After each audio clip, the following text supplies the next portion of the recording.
Hello everyone and welcome to Golden Nova's First Reacts, where I react first to all the things you want to see reacted to first, as long as I'm the first person you come to react to things first. And it looks like Phantom Revengers has given us another delicious treat. Last time we had the Hecatoncheires, the gigantic illusion monsters that are bringing fusion back, and now we have the Evangelion Geometry Elder God. I think I heard that these were flip monsters, but let's take a look at that. I'm happy to see some more flip representation, especially as part of a deck build pack. That generally means that they're going to have some quality cards to it, and if there is any card ability that has needed help, boy howdy has it been flips. There's some fun archetypes for it. I think Prediction Princesses are fun, Subterrors are pretty cool. Combining the two of them worked really well, so let's see if we can get another addition to the pile. Okay, I'm starting to see where the reference is coming from. Enneacraft? Big, what is the word? Big Qliphort energy. Enneacraft Alpha Orgaia? Level 1 Earth Machine Pendulum. I guess I had to register that it was a pendulum because I said Qliphort. Scale 0, so at least this means we can get the level 1 out of there. But they're flip pendulums. Not unheard of. I think there was a Performapal, like the Momongo one. That kind of did that, so that's this is a fun extension of that. You can only use the second pendulum effect of this card's name once per turn. Oh, this is a block of text. Okay. First pendulum effect. Each time a monster is flipped face up, place a Sinquisition. Hell yeah, I love a good portmanteau. So each time a monster is flipped face up, place a Sinquisition counter on this card. It also has monsters, so if they get flipped up, multiple get flipped up, we only get one. You can pay 900 life points to reveal 3 Enneacraft cards from your deck, and your opponent randomly picks one free to add to your hand. Also, you shuffle the rest back into the deck. So when I said that these were Qliphorts, I was not expecting them to say, yeah, also this is Scout, but to the left. So we pay more, and we don't necessarily get to pick what we want. It doesn't say reveal 3 different Enneacraft cards, so at least we can kind of like get 3 of them and then force the search. So that's kind of fun. Okay, as a monster, you can reveal this card in your hand to special summon a monster from your hand in face down defense position. You cannot special summon the turn you activate this effect except in face down defense position. When your opponent activates a monster effect in the hand as a quick effect, you can change this set card to face up defense position, then add an Enneacraft card from your deck to your hand, and if this card is flipped face up, destroy one monster your opponent controls. Ah, the dreaded activated effect while the card is set effect. Oh, we've seen that a few times. So technically, monsters that are face down shouldn't be able to do anything because they don't have effects. They're face down monsters. But we have seen things in the case of, I believe it's Big and Mid Shield Gardena, as well as Amaterasu, that do have effects that activate while they're set. I think also Deus Ex Crawler is another one of those that very specifically state when this card is face down and when it's set, it has a particular trigger. So we have it right here. It's only when they activate a monster effect in the hand. So what? Like if they activate a monster's effect that summons itself, that's Chainlink 1. You trigger this as Chainlink 2. Flip it face up, then add the Enneacraft. We resolve the chain, that monster is summoned. And then, if this card is flipped face up on a new chain, we destroy that monster that's summoned. That's kind of funny, and that's assuming that the effect that's triggering this is one that summons a monster from the hand. It could be any number of things. It's also the fact that it special summons any monster from our hand face down, so the Subterror synergies are coming up. Normally, summoning those out can be a bit of a pain without the right infrastructure. This can just do that. And it stays in the hand too. You don't have to set it or put it anywhere, though you can just do that and then play it in your pendulum zone. This is an interesting starting point to be sure. Enneacraft Beta Alzoni. Oh, these are gonna break my brain. Okay, so the stats are the same. The typing is the same. It's also a scale 0. And it has the same pendulum effects. Pay 9, search a random Enneacraft out of 3, and then when a card is placed face up, put a Sinquisition count. We still don't know what the Sinquisition counters do. You can reveal this card in your hand, a special summon a monster from your hand face down. The first effect is the same. Second effect, when your opponent activates a card or effect that includes adding a card from the deck to the hand, you can change this set card to face up defense position to add an Enneacraft from your deck to your hand. And then if this card is flipped face up, banish a random card from your opponent's hand face up until the end phase. Okay, so it's a little less impactful than our good friend Alpha, but Beta is still pretty good. Okay, now in Enneacraft F, we have escaped the section where I know which Greek letter to use for them. Same stats, same scale. We're still on 0 scales. Same Sinquisition adding effect. Same pay 900 to search a card effect. Same reveal from hand a special summon face down effect. When an opponent activates a card or effect that includes special summoning a monster, you can change the set card on the field to face up defense position to add an Enneacraft. So the ever so bounteous special summoning effects. And then if this card is flipped face up, negate the effects of one effect monster your opponent controls. Pretty solid follow-up considering the one that triggered it beforehand is your opponent's special summoning. I dig it. Okay, next up is... Oh, I feel like I should know this one. This is a... This is in .hack. But, for life, me, I don't know the sign off the top of my head. Maybe we'll see it near the bottom. Okay, so we have the same pendulum effect. We have the same first effect. We have the second effect of this one. When your opponent activates a card or effect in the graveyard or banishment, you can do the flip to search a card. And if this card is flipped face up, shuffle up to 3 cards from your opponent's graveyard and or banishment into the deck. So that's a little late if the effect is activating in the grave or banishment, but it can still get rid of some other cards. This is probably the least useful out of all of them, but if we are desperate for names, then this certainly fits the bill. Okay, Enneacraft Isa Beta.Leon. This is a 0. We're still on 0 scales, but now I have a level 9. Still a flip monster, 3000 attack, 2500 defense. Does this have any different effects? First effect is the same. Second effect is different. So we got end of battle phase. If you have an Enneacraft card in your other pendulum zone, you can target one monster your opponent controls with lower attack than this card and destroy it. So anything lower than 3k. You can reveal this card in your hand, a special summon a monster from your hand and face on defense position. Same effect as our other ones. When your opponent activates a card or effect in response to the activation of your card or effect, you can change this set card on the field to face up defense position, and then return up to 3 cards on the field to the hand. We are not adding with this one. Holy cow. And each time any number of cards are added to your opponent's hand by their effect while you control this monster that was flipped face up, inflict 900 damage to them. There is not a once per turn on any of this, so this is a... instead of drolling your opponent or stopping from searching, you're hitting him with the Tax Dragon. Okay, so anytime your opponent tries to respond to your stuff, you say, hey, Leon is here, and then bam! Their field goes away. It's also a light machine, so we are moving away from the Earth machine segments. Okay. Kind of wish they were all Earth machines, but, you know, I guess we have to be mean to the Earth machine crew. Alright, Enneacraft Astari Pixea, level 9, light pendulum machine flip monster. We're seeing a lot of the same effects here. Sinquisition counters. At the end of the battle phase, if there's another Enneacraft card in your other pendulum zone, you can target one monster your opponent controls with a lower attack than this card and destroy it. That was the same effect as the other one. Okay. You can reveal this card to special summon a monster from your hand and face down.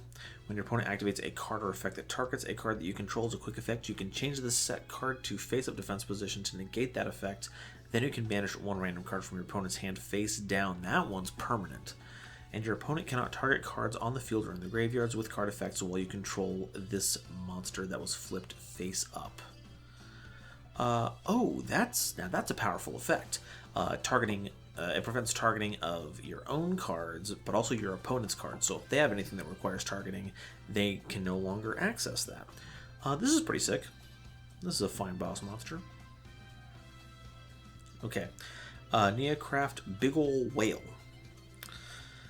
We are seeing all the same effects here.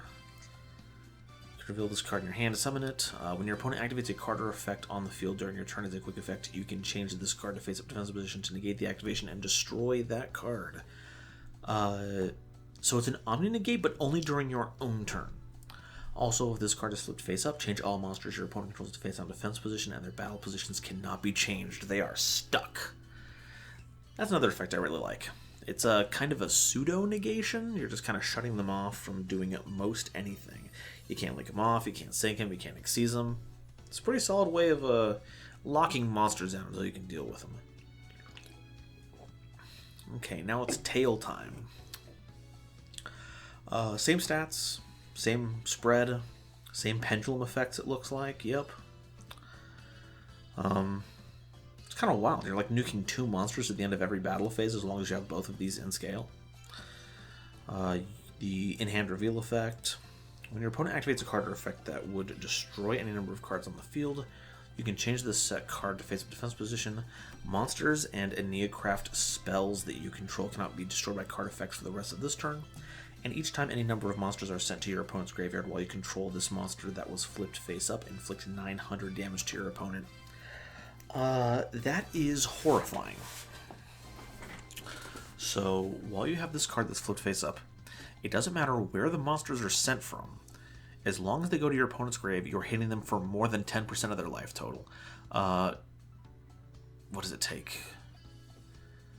I think it's, 9 activations of that does just kill them. That's a little scary. I'm sure there's several ways to, like, force cards into your opponent's graveyard. And there's no limit to that. I might be overblowing this just a little bit. I don't think it's that... I can't think of any examples of that being utilized effectively enough to kill someone outright, but I think it's going to snipe some games out of nowhere. Okay, Enneapolis, the Sinquisition City.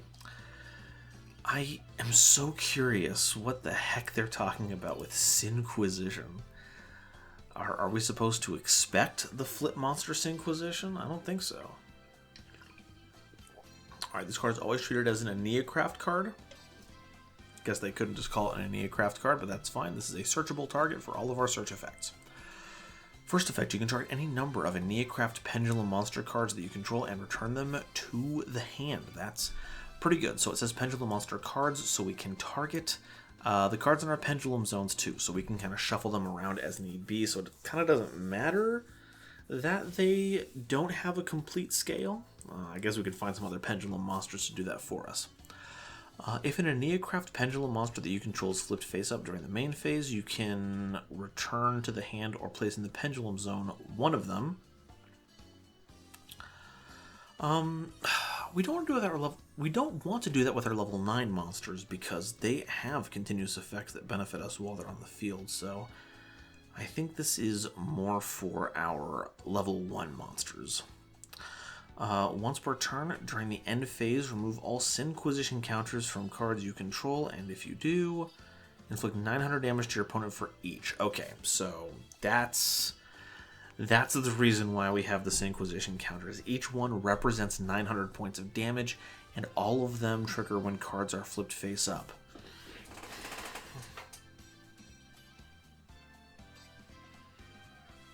Okay. And that's during each end phase.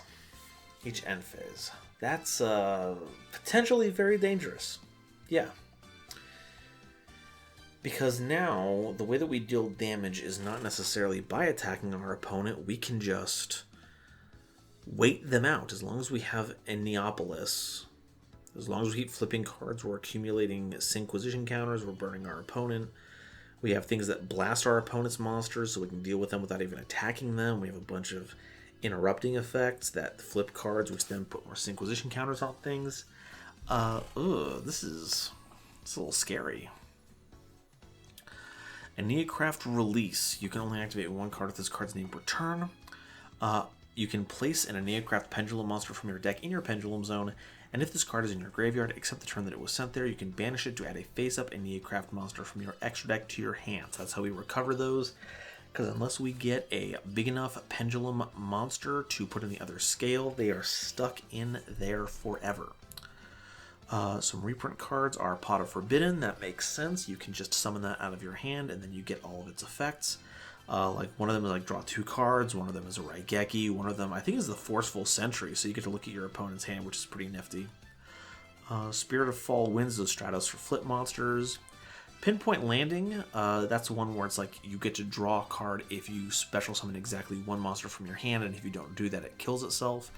So that does work with our Enneacraft. You reveal it, summon a monster, boom, you draw a card. So it just cantrips. That's kind of...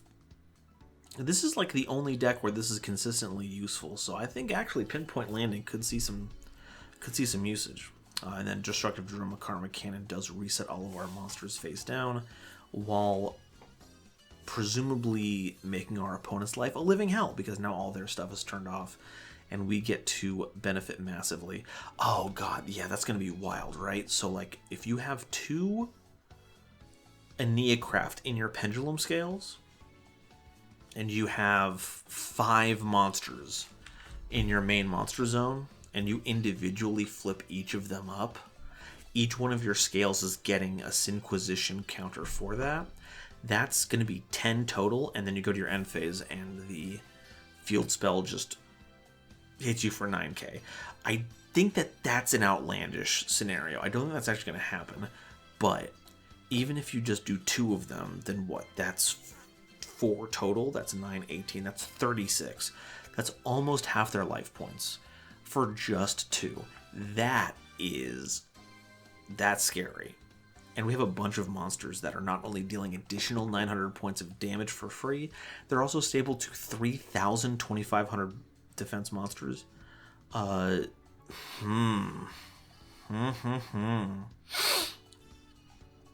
I don't know. I think the triangles might have this one. I think we might have some issues with the pyramids. Yeah. And then we have to think about the synergy with all the other stuff, right? Like we were talking about Subterrors previously. A bunch of those are high-level monsters. Now we just get to plop them onto the board. We can have their effects. They're already flush with really powerful flip synergies. Tarot Ray can, of course, flip during any player's turn, so we don't have to wait to trigger our face-down effects like trap cards. We can just flip this up and say, hey, now your card's going to the graveyard or killing you. Like, if your opponent's playing a strategy that uses synchro summoning or link summoning or anything like that, get ready to take a huge chunk of damage when Tail's on the board, because those are monsters being sent to their graveyard.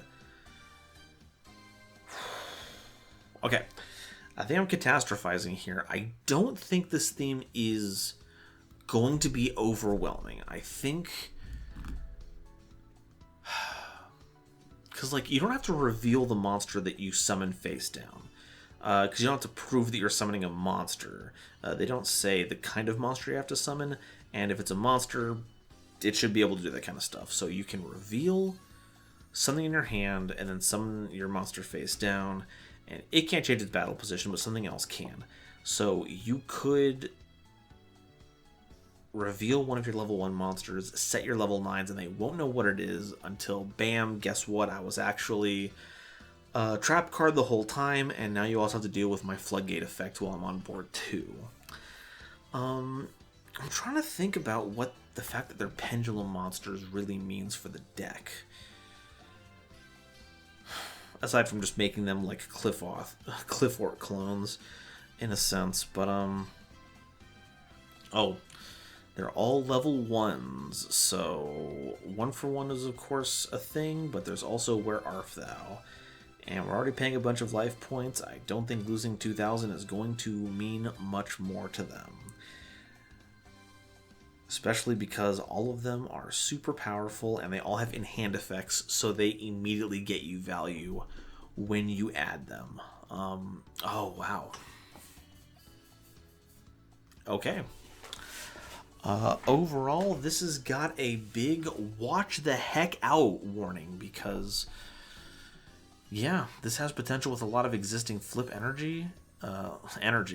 existing flip infrastructure, and the cards themselves ain't half bad either. All their boss monsters have great stats. 9 is a great level to be at because rank 9s are very powerful.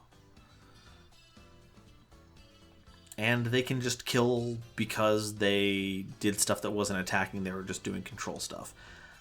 Which is a scary place to have to deal with any deck for, because they can just spend all of their time suppressing you and what you can do so that you don't interrupt them, and then they are still pushing towards game. I think the scariest thing about it is that your pendulum monsters get those Synquisition counters just when monsters are flipped face up. You don't have to wait for them to meet that trigger condition to get that value. It helps, for sure, but it's not necessary. So, yeah, I think Stall just got its next big patron saint. That being said, though, I'm not done tonight because there's a couple of other reveals that I wanted to talk about. First up, Dogmatica Chaplain was finally released. Lore! I've got to be quiet because it's like 2 a.m. in the morning and I don't want to mess around with the neighbors, but here we go. Dogmatica Chaplain. Death Postle of Dogmatica. Oh, the edge is dripping off this one. Okay, it's a level 8 light spellcaster, 2,000 attack, 2,000 defense. Very important that their attack equal their own defense. It means a lot for other effects. You can only use each effect of this card's name once per turn each. If a monster is special summoned from the extra deck, or if a monster special summoned from the extra deck is on the field at all, you can special summon this card from your hand. Hey, free monster. If this card is special summoned from the hand, you can make each player send a monster from their extra deck to the graveyard. So we have a way to vent those. If this card is sent to the graveyard, you can target a Dogmatica card in your graveyard and add it to your hand. Ooh, okay. That's not terrible. It's not, especially because none of this locks you out of the extra deck, so we can use a lot of our cards. Oh, yeah, no, I dig the... pardon me, I really dig this one. I wonder... I'm sure there's branded applications for this. I probably shouldn't be thinking about it, but you know me. We're already summoning monsters from the extra deck all the time, so summoning this out isn't a problem. We get to shred our opponent's extra deck. We might be giving them inadvertent value because there's tons of graveyard effects, but you know, we know we'll be building to get a bonus out of it, and that's pretty cool. And then it goes to graveyard, you get a Dogmatica card back. So we're talking Fleur de Lis back. We're talking Dogmatica Ecclesia. Both of those are very good Dogmatica cards to get back. So this is just solid. Not crazy, but it's just solid. Alright, and the last one is the Hecatoncheires card, Hecka Hands. They got Hecka Hands. So it's a normal spell card. You can only use the first and second effect of this card's name each once per turn. And when you activate this card, you can also send one other card you control to the graveyard. You add a Hecka Hands monster. Oh, I guess Hecka Hands is just the localized name for it, so the archetypal name is just going to be the name of this card. Add a Hecka Hands monster from your deck to your hand. Then if you send a card to the graveyard at activation, you can set a Hecka Hands spell or trap card from your deck as well. You can banish this card from your graveyard. Your opponent draws a card, then they discard a card. I'm already forgetting what the Hecatoncheires do. So, I'm not sure off the top of my head if... Obviously, our opponent drawing and making them discard must do something, but the fact that this is a Rhoda that you can spend an additional card to also get an additional spell or trap card for is kind of nutty. So I'll take it. I will definitely take it. Okay, so those are the cards. Enneacraft, watch out. There is potential here. I don't think it is as out-and-out powerful as our previous outing is. I still think Hecatoncheires... well, I just said I forgot what they do. I remember them being one heckin' sweet fusion archetype. and they left an impression in that regard. So I think that these don't unseat Hecatoncheires or Hecahands as the deck to look out for, but I don't think they're anything to sneeze at either, even if a lot of their payoffs do seem to be very esoteric right now. But that's all this YugiTuber can think of on the subject. Now I leave it up to all of you. What are your ideas for the Enneacraft cards? Are there any references or information about them that I skipped over that I didn't mention here? Any combos, any synergies with other flip themes? Don't say guard dog. Don't you? I don't want to hear. I don't want to hear any of you say guard dog. I know. You can, but you don't have to. I think that does it for me. Once again, everyone, thank you all so much for watching through all of this. Please let me know what your thoughts are down below. If you haven't already, please hit that subscribe button so you don't miss an episode every time I start responding to all of this, as well as my explained and domain gameplay videos. And until the next time Konami drops some juicy spoilers, I will see all of you next time. Bye-bye.